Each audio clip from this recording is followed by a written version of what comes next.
Episode 22, switching back to the regular system, walking away from the fly low for a sec. I have a question before we do tests. Actually, this is going to be your test. You answer yes or no. Have you heard Yasuke, which is the Flying Lotus album that he did for a movie that released on Netflix in 2021? Jake, you answer first. It's okay. It's a rare one, so you tell me if crazy question. Sadly, no. I've not. It's a sick movie. Well, I saw you posted in Discord. I need to for sure. There's fam stuff, but where can I get it? Where can I stream it? I think it's on Netflix. It's on Netflix right now. Okay. I'm pretty sure Yasuke is on Netflix. What's up, Rayn? What's up? and we got Desmodus up here. What's up, Des? What's up, guys? Happy Friday, folks. I think you're on holiday, right? Exactly. I'm literally starting in 1 hour and 28 minutes. Beautiful. Well-deserved rest. You work too hard, sir. Cheers, man. Cheers. I just wanted to welcome in some of the Berts. We got most Berts in here, but welcome JP, Autocrat, After All I, Alan, HG, MJ.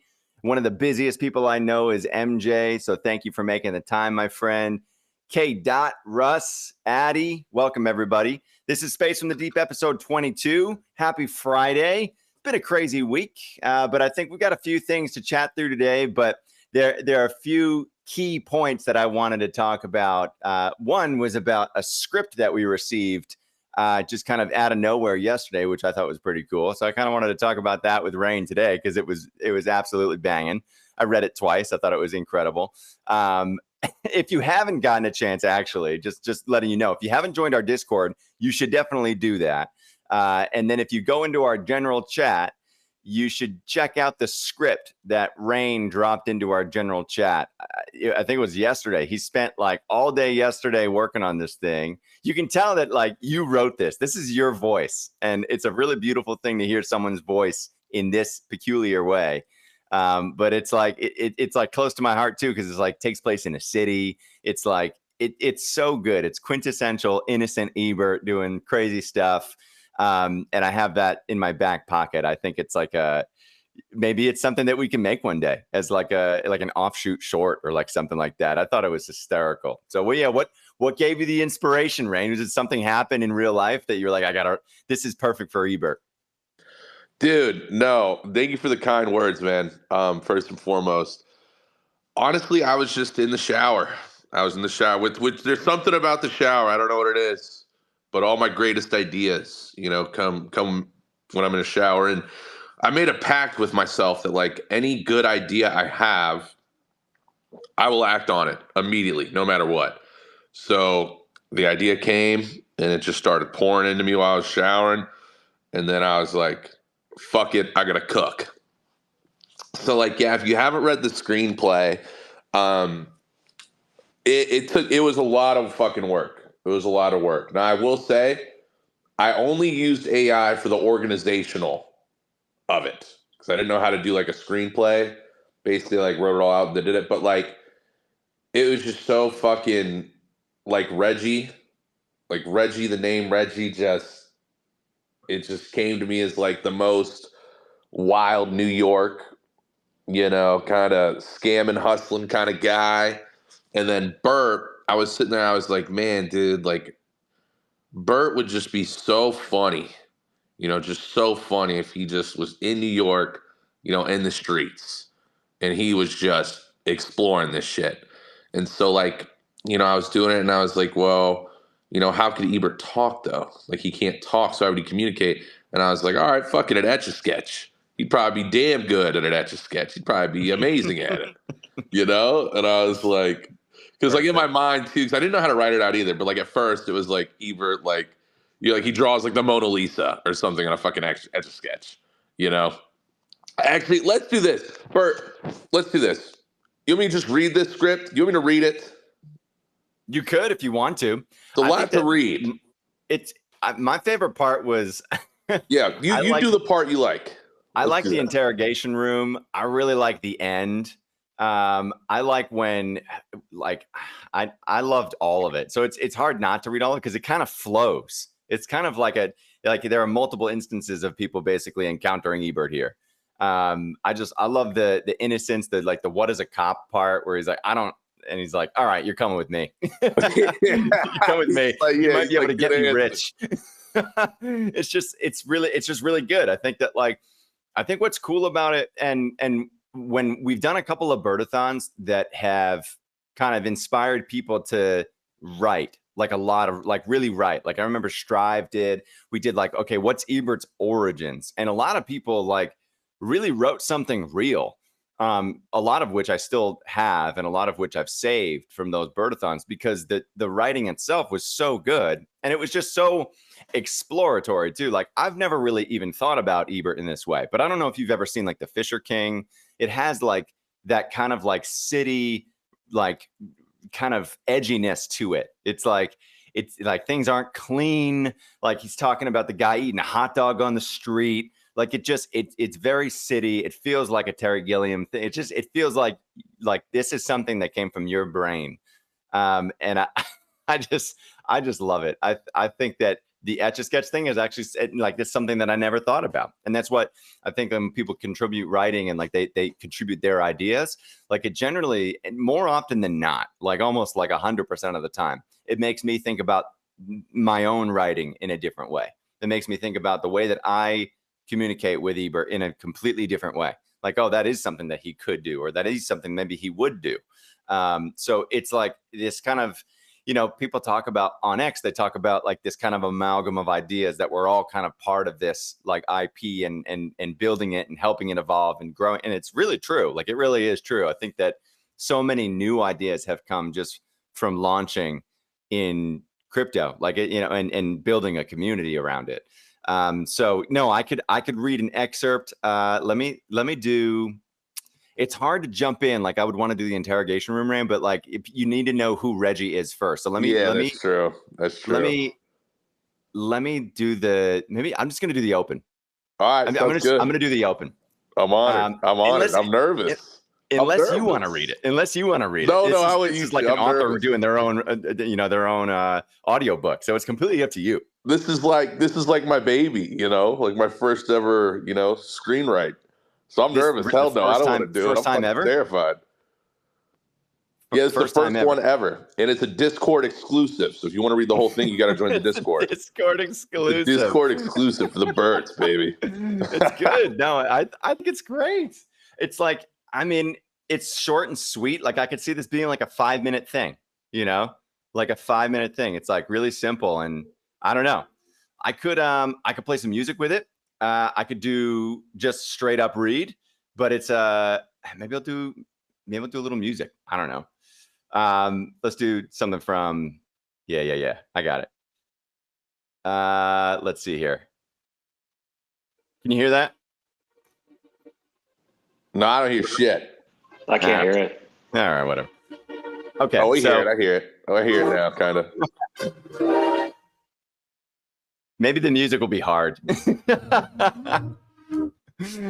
I'll prepare it for a different. You know what I'll do? I'll do like a reading, and I'll do kind of what I did that day, where I did the reads over the music, and then I posted those. I'll do that for this because this is that good. But I'm gonna read the open. So fade in. Exterior New York City night. This is my old stomping grounds, right?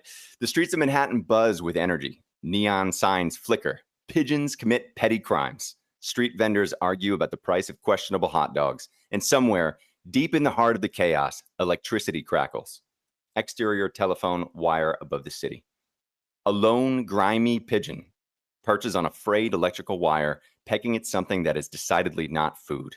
A crackling surge of blue energy pulses through the line. Zap!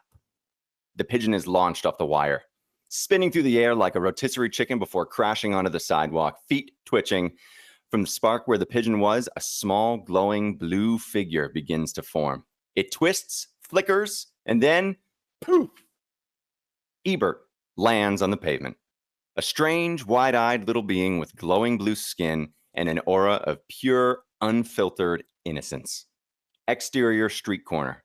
In the same moment, Reggie, A sweaty, rotund hustler leans against a fold-up table, shoving the last half of a grease-soaked street vendor hot dog into his mouth. His t-shirt is too small, revealing a regrettable belly tattoo of a dollar sign with angel wings. His trench coat is full of highly suspicious items, most of which he plans to sell for profit. He wipes mustard off his mouth with the back of his hand, then reaches into his pocket for a pack of Rolex watches. Just as he turns to call out to a potential mark, a surge of electricity flashes behind him. Reggie, without turning around, oh, hell no! Last time I turned around after hearing a zap, I ended up in a conversation with Jehovah's Witness. Slowly he turns. His POV, Ebert standing there, head tilted, eyes wide. Reggie squints. Ebert blinks. Reggie blinks back. Ebert blinks even slower, like a Windows XP shutdown. Beat. Reggie says, "Hey, yo, I either got heat stroke or this hot dog was laced." Ebert looks down, notices an old dust-covered Etch-a-Sketch discarded on the street. He picks it up, shakes it aggressively, and starts drawing with unnatural speed. Angle on Etch-a-Sketch screen. "Hello, I am Ebert, friend." Reggie squinting at the screen. "Damn, little man, you got handwriting like a fax machine." Ebert taps on the screen, then casually zaps it. The Etch-a-Sketch glows and speaks in a Siri-like voice. Etch-a-Sketch says, "Hello, I am Ebert, friend." Reggie jumps back. Reggie, "Oh, hell no. Wait, hold up. Is this some AI shit? Can you hack the lottery?" Ebert says, "Friend?" Reggie, "All right, first question. You a cop?" Ebert says, "What is a cop?" Reggie, nodding satisfied. "Good answer. All right, little homie, listen up. Money runs this world, and lucky for you, I got opportunities." Ebert claps excitedly. Tiny sparks of electricity pop off his hands, lightly zapping Reggie's exposed belly. Reggie, "Mother of, yo, warn me next time. Damn near fried my lip." I'm gonna stop it there. I feel like Rayn should be the person who reads Reggie. I love, bro. So in my only a character that you could read. In my mind, so Reggie is like, you killed it, by the way. I love it. I love it. And if you guys, want to see the rest of it, or, maybe me and Bert can voice act it or whatever together or something just for the community, I'm down. But yeah, you can read the rest of it in the Discord only, Discord exclusive. But no, Discord Bert, thank exclusive. You so much, man. I'm honored. That was brilliant. We should table read it. We should table read it. That would be great. That would be fucking great. That would be great. It would be so good. I mean, you could even so from here. I mean, this is easy enough to table read. You just need a third. Like Jake could basically read, interior police station room. He could, be that person, for a table read. Normally, the director would be that person, and I'll do Ebert's Etch-a-Sketch, and maybe do something funny with my voice, and you can be Reggie. And then I'll be like Officer Mitchell. I'll be a couple characters. And you can hold it down with Reggie. Jake, I don't know if you're interested in that. I'm interested. I wasn't at first because I read it. Actually, I read it in Rayn's voice in my head. That's exactly what I did when I read it yesterday, and I connected today with it. I was like, oh my God, this is Rayn. So I'm totally down to throw my hat in the ring. It may not be any good, Rayn. I want to, obviously give you the greatest service on the world. So I don't know if I'm the right fit, but man, I'll do my damnedest. No, you kill it, bro. No, you articulate really well. That's why you would need to read like the more formal parts, because like for me, I'd stutter over myself and do all those things too. But maybe Des can be, I don't know. I'm trying to think of who Des could be. And we were not going to do it today, but maybe on another Space in the Deep, we could do an official table read. Yeah, I could be Eastern European villain from James Bond. Hell yeah. Yeah, you like swoop in at the last minute. You're like some CIA operative, like someone's part of like a black program who sees Ebert and is like, all right, we gotta ET, take this guy. Crazy, man. No, so wait, so this is the first time you've ever kind of written like a screenplay type thing, Rayn?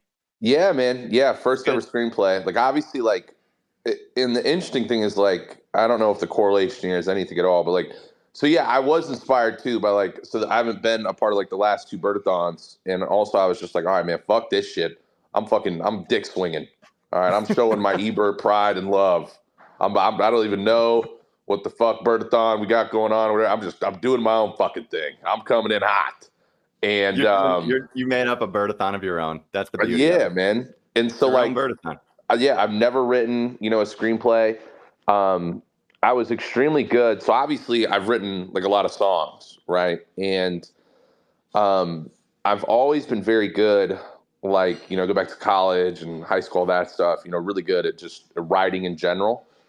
And I don't know, the screenplay, I was just always, I don't want to say afraid, but I didn't know like the format, like how to, the importance of setting the scene, right? And the importance of, articulating flow, throughout it, because the flow is like such an unsung hero, even in like just film and shows as a whole. Like that is, Mhm. I mean, I haven't made a movie or anything, but I think navigating the flow between scenes and camera angles and viewpoints, etc. I think that is, what makes a film a really good fucking film. And Mhm. so, yeah, this is my first ever, whatever the hell we want to call it, short form screenplay writing edition, and I'm proud to have it be Ebert. It's interesting when it comes to writing. I think that there's a traditional, like there are screenwriting classes in college, right? Like you can learn like a traditional way of screenwriting, right? And writing a script and having a screenplay and doing it the traditional way and having the format and using Final Draft and doing X, Y, and Z.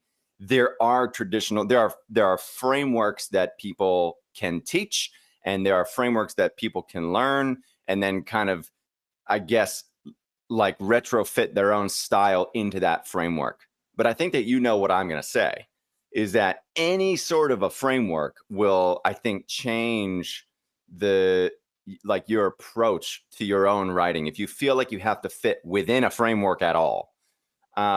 I've never taken a screenwriting course. I don't even know how to write a script, Rayn. Most of the writing that I do is kind of in like short story form, and then I'll just retrofit it. And so much of the writing that I do also is sound specific. So I have to kind of describe the sounds that I want to hear as well. It's not really about what's being said, because nothing is being said, especially with Ebert's writing. The only person who really talks is the narrator. So I think that when you have your own style and your own perspective, sometimes feeling like free and kind of, not confined by a rule set or a certain software to write something is actually a really good thing.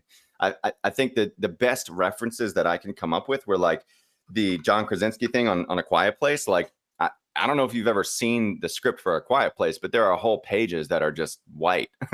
There are whole pages that are just blank with like one word in the middle. And it's not about like what's being said, because nothing can be said in A Quiet Place, right? Only when they're like in a safe place. But most of it is just describing what's being heard, and if anything is being heard at all. So a blank page with one word in the middle, you can assume what a scene like that might actually feel like. That's really what it is. Terrence Malick is another one. His scripts are really, really bare. He shows up to set with like, basically like the script is, about an eighth of the length that most people would expect it to be for an hour, for a 2-3 hour film, like the ones that he makes. And he just he brings the whole cast in the morning, and he says, this is kind of like what we're going to do. And he doesn't give anybody the script. He basically tells people what their lines are day of. And he makes changes on the fly, and then they kind of just improvise. And I think that a couple of his last films, like Song to Song, I forget, there was one with Christian Bale, one with Natalie Portman, that were fully improvised. And I think that, that's his style. It wouldn't make sense for him to write a script in the traditional way. And the crazy part is there's now kind of a whole genre of film. Like if you've ever seen Nomadland, the Chloe Zhao film, like there's a whole genre of film that has now kind of branched off of his innovative filmmaking techniques. So I think that it's beautiful to see someone just diving into it for the first time. AI definitely helps bring some structure to it. But I think that like, I wouldn't even stress about, trying to learn what that structure is. I was able to read this, and I think everybody in here could agree. Again, my reading is not the best, but I think everyone in here could agree that you were able to kind of visualize what was happening. And that's all that matters. As long as you can communicate what the idea is, that's really it. So the fact that this is the first thing you've done is like really fucking cool. It's like, damn, keep going. Do a whole short series of like Ebert in the city. Like, and that's why I recommend Fisher King to you, because it's all about Jeff Bridges, like interacting with homeless people all around the city. And it's so funny. I don't know if you've seen that movie, Rayn, but it's like. Is it with Robin Williams? Oh, shit. Did I get zapped? Hello? I got you. I can hear you. You're good. Oh.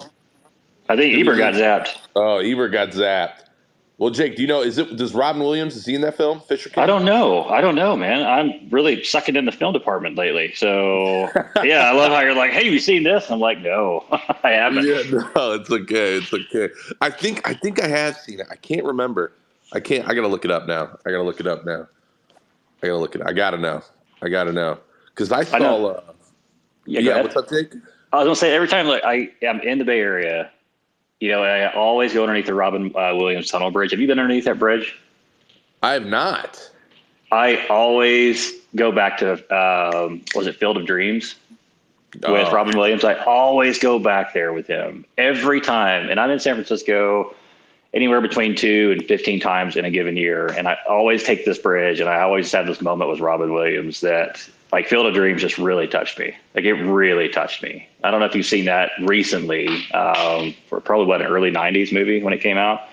But that Not recently, but yeah. It hit home. Back. Hey, we're back. But I love that too. Yeah. Yeah, keep going. Well, no, we were talking about Fisher King, then Robin Williams, and then Jake was talking about Field of Dreams and the bridge. But yes, I have seen Fisher King. Bringing it back to that, I have seen Fisher King. Love Fisher King. In that, I'll say this too. Some of my favorite humor, and this is what we've connected a lot on. And some people might think it's dumb, but if you haven't watched it in a while, I'll just go back to it. But like Monty Python and the Holy Grail, there's so much simple shit in that is so fucking funny. Like the horses with the fucking coconuts. It's just crudely simple and stupid. Yes. If you have not seen Monty Python and the Holy Grail, go watch it. If you haven't seen And the Knights of Knee. Exactly, that's the Knights of St. Knee. My little Bert loves that sketch. I do that. I'm like, you must bring us a herring. And she loses her shit. She thinks it's so funny. I think so much of the foundation of my humor comes from Monty Python and like Life of Brian specifically. But then beyond that, it's like John Cleese was always such a big inspiration to me, all the way back to like Monty Python's Flying Circus. Like if you ever watch like early John Cleese stuff, it's just so silly and so innocent and so funny. That was literally one of our first conversations when we met. Yes, you and me. Yeah, we talked about that. Because it's just so silly and simple and like just approachable too. Like anybody can enjoy that. Anyone can watch The Ministry of Silly Walks and have a great time. It's just simple. You don't have to be like flagrant to make people laugh. I think that when you go back to like the Buster Keatons and the Charlie Chaplins of the world like that, like you combine that with like Monty Python's humor, and it's just like you kind of get Ebert in a way. Man, I love it. That's what I really tried to keep the humor of this first screenplay. I was like, how do I make shit like really funny but really simple? And so like my favorite one is the and this is just dumb humor, but like if for anyone who hasn't read it, just go read the damn thing. Or we'll do a Discord Ebert exclusive roundtable read as well. But the fortune cookie part, when I was thinking, I was like, all right, like let's think of like grimy cities. Like I was like, what's kind of some sketch? I was like, Chinatown, man. Shit is always going down in motherfucking Chinatown. And so like there's this part where Reggie And this is like this just is an example, like, because if you know hustlers, right? Like they will do anything. They will sell anything. They will try to do anything. Da da da. Obviously, I didn't want to do like drugs or any of that shit. Blah blah. You know, keep it good, clean as it can be. But basically, you know, this part, what happens is like Reggie is like, all right, bro, we gotta hit a quick boost, man. We gotta make a quick flip. These Chinese dudes got these fortune cookies. They fucking rail them out. They make a shit ton of them. We're gonna grab a big ass bag, and then we're just gonna sell them. Just go out and sell them. You know, a quarter, a nickel a pop, whatever the hell, right? He doesn't care because it's like, you know, we're just gonna rob this shit, take these fortune cookies, and we're just gonna flip these fortune cookies. All right. So, and then what ends up happening is that, you know, he steals the fortune cookies. He's like, all right, little man, hold the fortune cookies. And so Ebert, right, he's super innocent, like he takes everything literal. And so he's like, fortune. So it's like, oh, these cookies are supposed to tell these people their fortune. So Ebert zaps the cookies, and then the cookies are like realistic fortunes, like crudely realistic fortunes. So like Reggie opens up a cookie and it's like a pigeon will shit on your head in 4 minutes. You know, and Reggie's like, man, what the fuck is this bullshit? Man, what? All right, that's a weird ass fortune, whatever. So he starts selling them. And like, you know, first guy opens it up and it reads, you know, your wife knows everything. And so he drops the cookie, says, what the hell, starts running. The next guy opens it up and it's like, you will be completely bald in 6 months. And he's like, oh shit. Like he has a receding hairline. He's already a little nervous about it. And so now Reggie's like, man, what the fuck did you do, little man? What did you do to these cookies? And so like then all of a sudden, you know, he sells a couple more. A bird shits on his fucking head. A bird shits on Reggie's head, you know, in the middle of a sale. And so like that to me was just funny as fuck. I was like, this is it. This is that dumbass humor, you know, that is just fucking perfect. So It's yeah, just a lot simple of and funny. I think that there's something to be said, Rayn, for I think what I really loved about this is you're like, I had the idea and I got out of the shower and I went and I wrote it down. And I think that you were able to get, and this is like a miracle to me because I don't know if anyone here has kids, like this is not easy to do, is to, you have an idea, there's the genesis of something, there's a download or there's something that comes through and you're like, shit, I need to crystallize this somehow. And to be able to like kind of actually take action on it immediately, get it all down. I think it's why this whole idea feels so well thought through. It's because you were able to just like beginning to end, get it all out.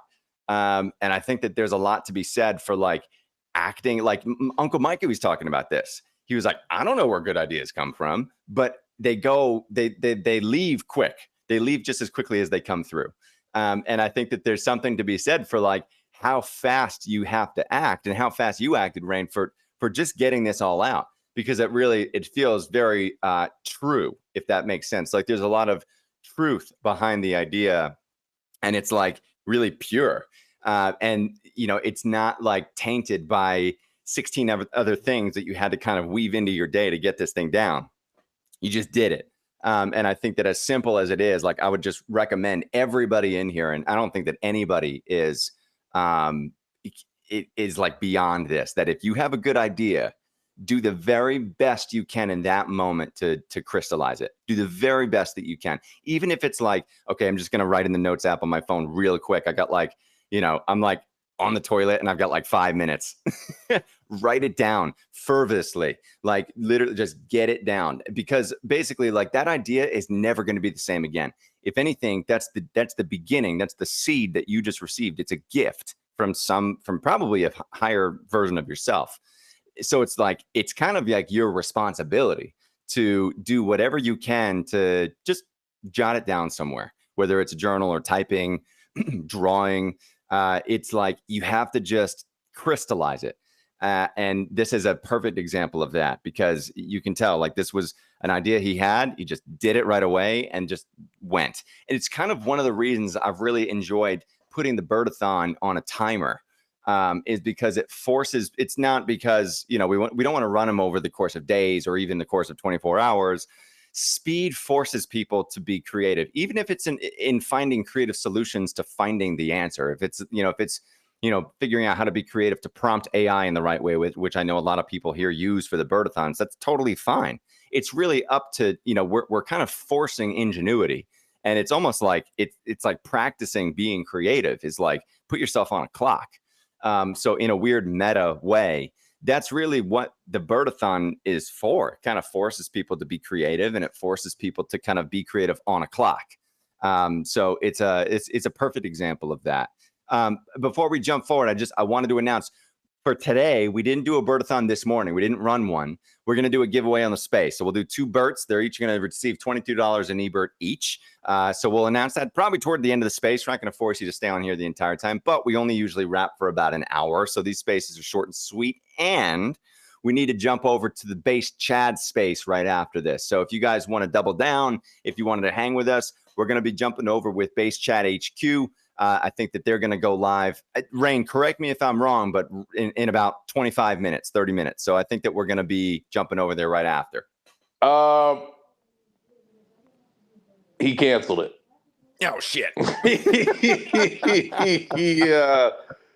But I do have something else at 2:00. So an hour and a half from now, AYB is doing their racing stuff, the racing base racers. Diecast Racing, and I think Ebert's car might be making a special appearance. Shit, really? I can't. Damn, I can't at 2. I've got 2 meetings. You're good. Later in the afternoon. I'll rep. You got to rep it. Okay, Berts. This is a call to action. If you get, I know for a fact that the more Berts show up to the base racers events, the better our car does. It is true. For some reason, I don't know if it's like Muonic weight or something that gets added to the front of that freaking car. But when we show up to the base racer events, I just know that the Ebert car generally does win out. So get in there. Base race. It's a really exciting thing. I haven't been able to get in there, but I mean, they're really cranking them out. Like do they do a weekly episode, Rayn, or like how is it structured? Yeah. So now it's trying to think of the best way. Okay, yeah. So like think about like NASCAR. So like there's a season. This is the first official season of 32 cars, 32 projects. And the cars will all race on Monday and Wednesday. And then the top 4 highest performing cars, basically who got the most quote unquote points, will then compete in basically like a premier race, like an official show race for points in the season that go towards playoffs every Friday. Damn. It's like legit. Yeah, no, it's awesome. Yeah, I mean, that was, and I felt kind of bad because like, I work with them and they're like, Rayn, how do we make this a real deal? And so like, I kind of gave them just a fuckload of work to do.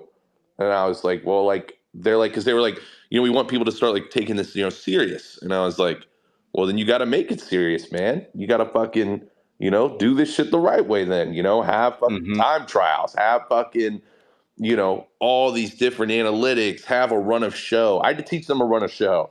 And me, I am very hypercritical, on production value. That's why I love you hosting, Bert, because you are a phenomenal fucking host.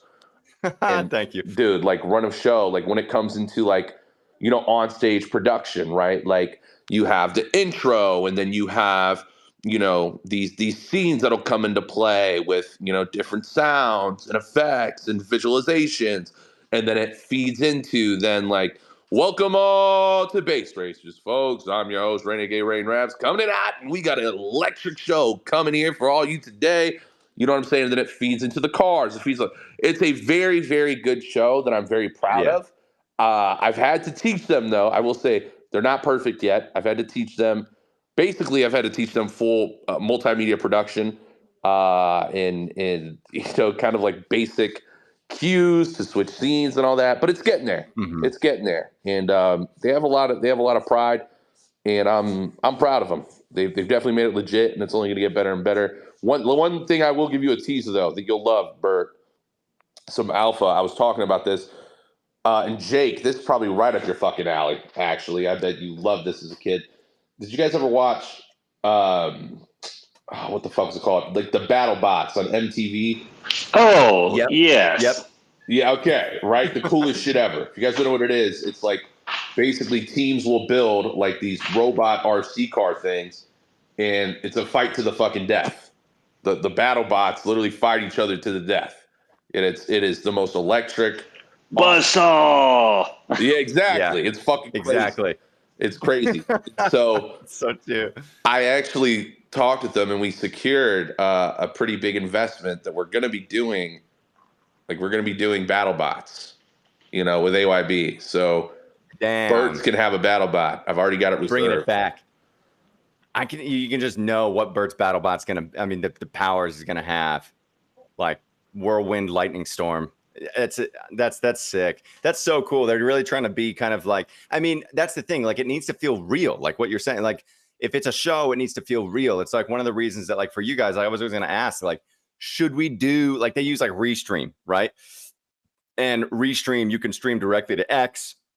And you can do video. Like it does kind of open up the window for doing a little bit more. If you want to have like a specific show, I do believe that one day, especially because we're posting these full episodes to YouTube, I think that one day we're probably going to start maybe doing like a Restream type thing for Space from the Deep. To me, I'd love to evolve to that and put some more structure toward these shows. And, there's a bunch of stuff that I'd love to figure out to kind of make them, to give them like some sort of a framework, to really something that we can kind of lean on. I think that the duration, the open and the close, the things that like, someone once said to me, they're like, the people are always going to remember the way that the movie starts, and they're always going to remember the way that the movie ends.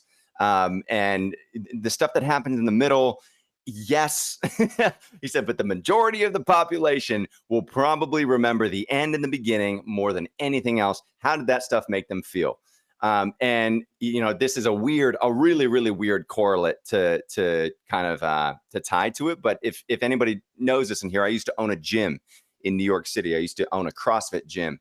And I used to coach CrossFit. It was like the side hustle. When I was coming up in film and TV, like I didn't know how to make money because I wasn't making any money. I was working for free. And my side hustle was waking up at like 3:00 in the morning and coaching a couple classes at a CrossFit gym. And I would coach the 5:00 class and the 6:00 class and the 7:00 class. And then I would go and shower, and then I would go and mix for a full day in a post-production house doing like sports trailers for 30 for 30s and shit. So it was a grind. It was an absolute grind. But eventually I ended up buying that CrossFit gym. And I ended up running it as an owner instead of just a coach who was coaching a few hours in the morning. And I learned a lot about like the way classes are run are kind of like a show. Each class was an hour, and music was a huge part. How the class felt, how the energy of the music was driving people to do certain things, how like it's like when you started the music, like it really had so much to do with the energy that got brought into the room. That's universal, especially when it comes to like network television, like how people are cueing music into commercial. Like it's all like, it needs to feel real. So, the way that spaces are generally run, anyone in here who sat in a based space, or not to disparage other based spaces, but generally they're really long, and there's a lot of shilling that happens, and you get a lot of the same things. But Space from the Deep, Rayn and I talked very early on about really making it into like a show. So it's really this thing that we're starting to kind of build this big portfolio of shows behind us, and we're getting better and better and better. And as you get better, I do think that the necessity for kind of, bringing more foundation to the show, it starts to surface, starts to kind of bubble up to the top. So, for me, I'm wondering, all right, we're going to start doing video one day. We're going to start doing, like I'm going to have maybe a soundboard. Again, I'm not trying to trigger sound effects on people. But at the same time, like putting more special features into the show too. Like maybe we do a special 5-minute segment at the end where we do a real table read of some of the Ebert scripts and some of the stuff that's been sitting in my backpack for a long time. So there's so much you can do with these shows to kind of not only build your community and continue to, kind of foster good energy and good, just like good people, but then to just, entertain and practice and put the word out there and tell people that you're still here and tell people that you're still going and all that stuff. So, episode 22, like it's really interesting to like look back. And then also, now that we have this under our belt, Rayn, you're way ahead. Like you're thinking like, especially for the base racer stuff, you're already there. Like like you've already commentated for TV. You've already done this stuff. So like what these shows should feel like. So I think that, you're our guy when it comes to like, when we get to that point, like, okay, what do we do now? It's like, oh shit, what do we do now? When we're ready, bro, I will build us out the greatest fucking show of all time. Guaranteed. Let's go. Guaranteed. Go. You guys have my word. I will pull every yeah. I mean, the people might get mad, but there's a reason my icon, is my HB, the Dreamweaver. There's a reason why, and this is my favorite project, and I work with a lot of projects. You guys know this is my favorite project. I have the most passion for this project, which, let that be known, I only work with projects that I have passion for. Just so everybody knows that. Everybody knows I'm not a KOL. You can't buy me. Can't buy me off. And yeah, I am fucking, I mean, dude, like, I want to buy a fucking drive-in movie theater. I know. I mean, what the fuck? Like, that's crazy. But like, I really want to fucking do that. You know what I've learned?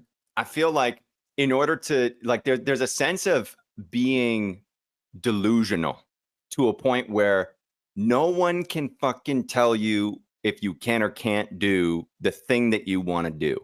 I remember like years ago when I just had a drawing of Ebert and I was like, I think I want to make this a show. And like most people that I talked to then were like, all right, good luck. Like, good luck. But it's, I'm not trying to prove anyone wrong, but my delusion is, I think, the thing that kind of just kept me grounded into what we're making. And also, I wanted to shout this out really quick. Meyer, just if you guys have seen the new Space from the Deep image, big thanks to Meyer for making that. That is all Meyer. Huge shout out to him. His artwork has come such a long way in such a short time. He's getting scary good. So yeah, he made that and sent it to me. I was like, holy, come on. Fucking so love good. that, dude. I love this fucking picture, bro. So much. Al Meyer. We love him. And he's just been an absolute gift to the ECU, just as far as his contributions, just what he says. If anyone has been in our Telegram, a Meyer speech is always a happy day when you get a good Meyer speech in there. So huge shout out to Meyer. This image, amongst many others that you've created, have not only given me a chance to take a breath and work on other parts of the project that need my attention, but also brought like a really beautiful artistic voice to the artwork that we have. And just it feels fresh, it feels professional, it feels well thought out, and it just I can't thank you enough for this and a lot of the other images that you've created for us, and hopefully will continue creating for us because they are so good. So yeah, Space in the Deep. Check out that image, use it, repost it, shout Meyer out. He deserves the attention. He deserves the accolade because he is a legendary Bert, to say the very least. But yeah, Rayn, I think that you and I have some talking to do about the form, not just the format. Like, I love an hour. Like, it's a power hour to me. Like, it's an hour where we can just go and like, we can kind of, make it what we want to make it. I've got things that we'd like to talk about. Yes. But at the same time, generally these shows are just like free form. And I think that that's why they feel so good. 1,000%. 1,000%, man. And yeah, just so everyone knows too, like when we say like a structure, run of show, yeah, it's never going to take away from like what Ebert is or how it works or operates. It'll help add more entertainment value to it. It'll be even better on the ears, right? In that sense. So it's not going to change anything we're doing or how we're doing it. Actually, I need to say something real quick, Bert. I am a little fucking jealous. Your profile pic, by the way. I don't know if you shifted to this one. I'm always pretty up to date on the profile pic, but you being 3D and then all of us being 2D, I'm a little fucking jealous. I was waiting for this. I was truly waiting for that comment to come. I didn't know when, but I was waiting for it. Where are 3D HPs? Yes. It took me a minute, bro. I was looking at Bert and I was like, God damn, why does he look so much fucking cleaner than ever? There's a fuck ton of birds in here. I'm like, I was looking at because I was going through all the birds. I was like, man, there's a lot of new birds Those here that I halos haven't pop. seen. And then I see Yep. Ebert, and I'm like, this motherfucker looks great. Look at this guy. He's popping off the screen. Yeah, man. Damn. Bro, there's something to be said for 3D PFPs. And I know that, like hint, hint, it's something that I would love to do, especially for the HBs. I think that I wanted to shout one thing out. Des is wearing a PFP from a kid called Beast. I think it's a kid called Beast, right, Des? Is that the name of the project that you've got on? Yes, exactly. It's a kid called Beast. So they're full 3D, like really, really cool artwork. And I think that they have an entire NFT collection of these 3D assets. Yeah, they are fully rigged, 10,000 avatars, fully rigged, fully game ready. And literally in 2 or 3 weeks' time, Ravsby, the founder of the project, is launching entire a kit called Beast game, an extraction shooter. Sick. That's sick. It's like that stuff is where like film 3, like you've probably heard this term, like film 3 is like kind of like the Hollywood, like the huge mass exodus from Hollywood. It's like this $1 trillion shift moving towards Web 3 for original IP and entertainment, which, mark my words, is happening. We're at the very beginning of it. There is something absolutely fresh. I wanted to touch base with you guys. If you don't mind, I'm going to quickly mention it now because please. Fucking ridiculous. So, not sure if you've heard about it. Literally, project came out, I think, a week ago in Japan. It's called Hypnosis Mike. The Division Rap Battle, that's the subtitle of the movie, and it's the wickiest idea I've ever heard, something completely fresh. So basically the movie is about rap battles, and the movie have 40 plus different endings, and it's fully interactive. Every single viewing starts the same. You need to download a specific app. You're getting into the movie, and in key moments of the movie, literally people who are watching it are voting on stuff that's happening in the movie. And literally every single screening ends differently. Over 35% of viewers are returning next day to have another go and see if it's going to end in a different way. That mind blew me completely when I read about it this week. Wow, dude. That is definitely one of maybe a few different futures of where entertainment can go. Japan is first. Look at that. Hypnosis Mike. I'm on the website right now. This is wild. There's like a whole map and everything. What? Yeah, I was mind blown as well. That's crazy. That is so freaking creative. I don't know if you guys is anyone here familiar with Harmony Korine? No, Harmony Korine. Harmony Korine is a filmmaker from New York. He was big in like the skate scene. He's like an art, if you want to say, like he's an art filmmaker. So he did a movie called Gummo. He's basically responsible for taking the idea of what a movie is and throwing it in the trash and basically making stuff that breaks so many rules. And he basically started a company called Edgelord recently. And Edgelord is like, I'm tight with them, but it's the only reason that I know that Edgelord exists. But they basically are like, not a commercial house. They're not a production company, but they basically are making movies in companion with AI.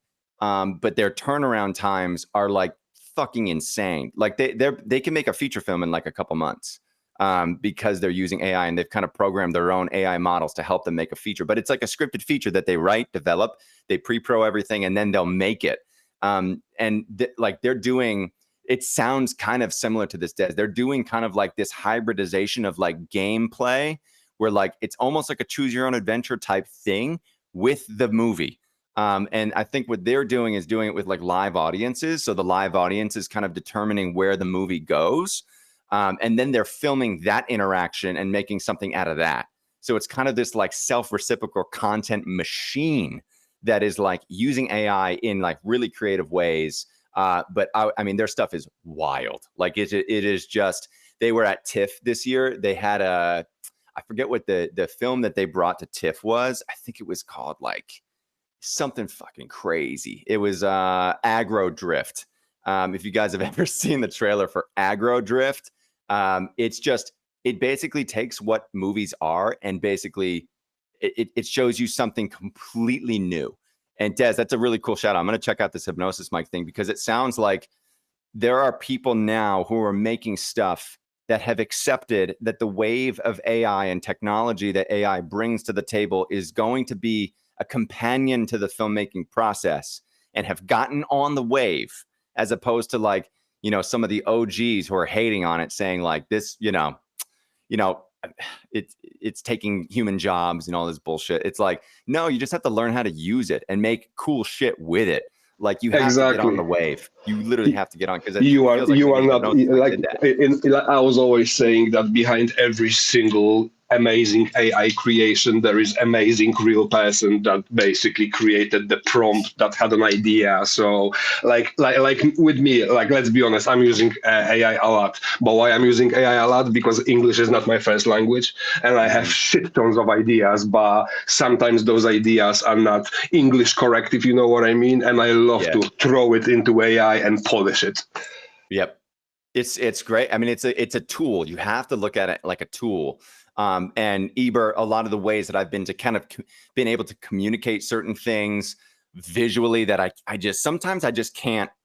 I can talk a lot, but sometimes I can't articulate ideas, and I need something to kind of help me get there, or at least help me start the conversation. And sometimes I can't draw it, and there's a lot that I can't draw. I'm not the best artist in the world, but I'm like a filmmaker. I'm someone who wants to make things in all different sorts of mediums. AI is usually a good tool that I can use to get to those conversation starters. So yeah, no, great shout out. Really, really great shout out. I think that this is probably a good time to shout out a couple of people in the room and do our little giveaway. This is our special episode 22 USD and Ebert per Bert giveaway. And there are two people who have been in here from the beginning. Russ Frankie, and then I was going to give one to Jake to choose. So Russ Frankie, congrats. I'm going to DM you. You just won $22 in Ebert tokens. And then Jake, the floor is yours to pick our second winner. What? Man. Yeah, I threw it on you. Talk about random. You got to think fast, man. Okay. I'm actually just going to, I'm going to go with my gut here. I see there's no rules, right? It's just a random, we can go with who we want. Is that right? There are no rules. There are no rules because we are the rules. Well, I see Haywood base.eth down there. And I want to give a shout out because something with Looney Tunes triggered our space from last week with the Warner Brothers discussion. And I saw the PFP there, and there's just something that, Haywood, I think it's up for you. So that's who I'm voting for. Haywood and Russ, congrats to both of you. And you know what's funny, Jake? I was going to pick Haywood too, because I saw the Looney Tunes thing, and I was like, all right, that's amazing. I wanted to throw it over to Rayn just to get his quick reactions on the day the Earth blew up, because I know that he said he drove an hour away to go see this movie, and I think this is a movie that was, this is a Looney Tunes feature film that just came out, which is just so wild. But Rayn said that he loved it. I just wanted to get his quick 2-minute review. Rayn, let us have it. Should we go see it? Yes or no? All right. So the first thing I will say is, no matter what you see about the box office numbers, it is skewed. It is skewed. There is an agenda. There is an agenda against Looney Tunes, and it is bullshit. So it's not released in like all major theaters. All right. It was not released in all major theaters. I'm putting that out there because I live in Grand Rapids, Michigan. Okay. I have like I don't even know, 10 movie theaters at least around me. Not a single fucking one of them was showing the movie. I had to drive an hour to Lansing to go sit in some shit ass movie theater in a mall just so I could see Looney Tunes. But you know what was fucking great about it? I got in that movie. I watched it. There was about only 5 other people in there, but there was like a mom with a kid. There was like a random old lady sitting up at the top. Probably grew up watching Looney Tunes, a little girl, and then there was another random guy there too. So it appeals to all audiences. Now talking about the movie itself, pretty strange. And I think that Warner Brothers has like there's some weird shit. So like the only actual Looney Tunes characters, let this sink in, okay? The only actual Looney Tunes characters that are in this film are Porky Pig and Daffy Duck. That is it. Those are the only 2 Looney Tunes characters. No Bugs Bunny, no Marvin the Martian, no Foghorn Leghorn, nor fucking Elmer Fudd, nothing. So I don't know if there's That makes me sad. I think there's like some weird independent IP shit, associated with cost. I can't fucking think of what it is. But basically, I will say this: the movie is fantastic. The voice acting is incredible. It is hysterical. The animation is great. The storyline and plot is really, really good. It's easy to follow, but there's all sorts of plot twists that like you don't expect. And it has what I really like about it is the movie it's made for kids. Okay, I'm gonna kind of compare it to Shrek, where it's made for kids, but there's a lot of adult humor built into it. And it's more so like this movie was made for the people that loved Looney Tunes as kids that can still enjoy it as an adult. So like, I mean, there's things about talking about like how expensive it is to buy a house. So they build their own house, and their house is a fucking pile of shit, but they're proud as fuck because they work their ass off doing these 9-to-5 shit jobs to build this shitty ass house. They fucking love it. They fucking It's love not this something a fucking house. 10-year-old would connect with, but it's something that the adults would connect with. Exactly. 100%. Like the kids are Yeah. like, wow, this house is cool. There's a hole in the roof with a slide coming out of it. Right. And the adults like, hell yeah, man. I busted my ass for my house. Fuck yeah. But so I highly recommend you watch it. I am nervous about the box office. I'm nervous about the box office numbers. I think we're at like 6.7 mil or 7 mil total out of a 15 mil budget. So, that's an 8 mil loss. Not good. But apparently this Ketchup company, Ketchup Entertainment, apparently they're rich as fuck and they love Looney Tunes. So I don't think they're even in it 50 for a profit. million. They paid 50 million for like the rights to make Coyote vs. Acme. So no. So this is what happened. This is some bullshit. All right. So Coyote vs. Acme has already been made. Oh, Warner already made it. They just decided not to release it. that's so weird. Ketchup made an offer to them for 50 million to just buy the rights to this movie to release this fucking movie. Which like 50 mil is obviously a massive profit because like if this Looney Tunes one only cost 15 mil, I can't imagine Coyote vs. Acme costs, more than 25 mil max. Interesting. There's a huge Looney Tunes fan on the board at Ketchup.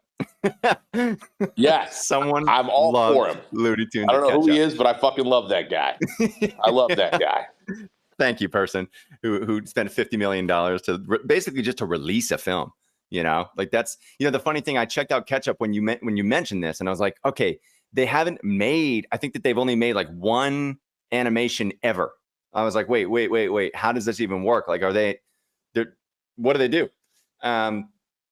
So the fact that they just bought the rights to release it and distribute it is actually really interesting. It's like really interesting. And it also kind of opens up this conversation about like, these big studios who kind of hoard their IP and they like don't release the IP. And like, you can see how like the corporate politics can kind of weave into these things where if you're kind of a standalone entity, like if you're a Muon, like it's kind of like up to us to decide. Like there's really, at that point, like if we were in a position where we, could license out the IP for, a short series, or if we get to a point where we're making a feature or our pilot to a distribution house to actually like sell and distribute for us, it's kind of like up to the vote. Like really we'd find a way to kind of garner the biggest holders and the community members who are here, who are actually holding tokens to vote on where that IP goes, how it's sold. Like that makes more sense.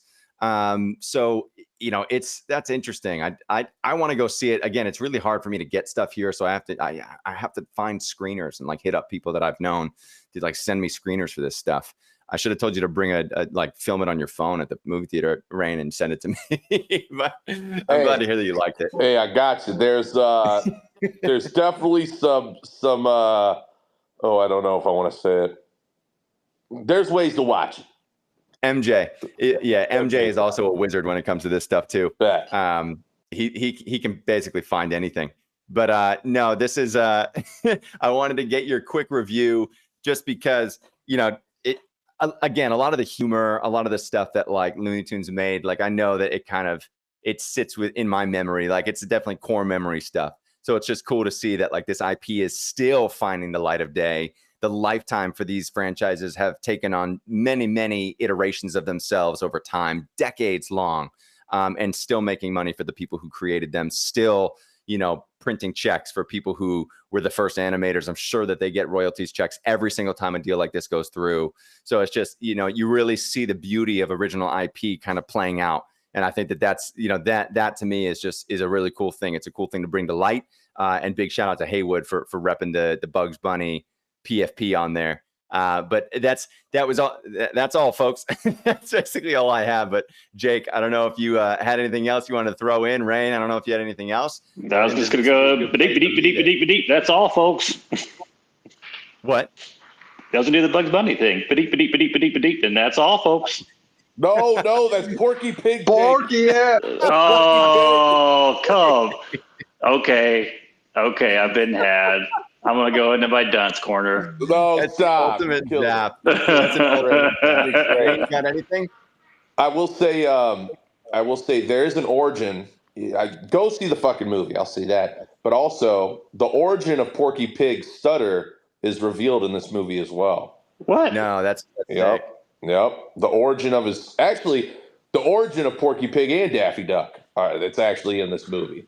Like how they come to be. And you actually get to meet their dad. They have the same dad, which is crazy. Yeah, that's an interesting story. Okay, yeah, I don't know what we're teaching here. It's wild, and they love him. They fucking love him. amazing. And one last thing to my Looney Tunes fans too. What I think I love about it the most, last part, just to share, is like it's very canon Daffy Duck. Like he is like super fucking loony in this movie. Like ape shit. Like borderline psychopath, schizophrenic, fucking off the fucking walls, you know, had about 100 Mountain Dews type shit. So like, it's very good canon. But yeah, that's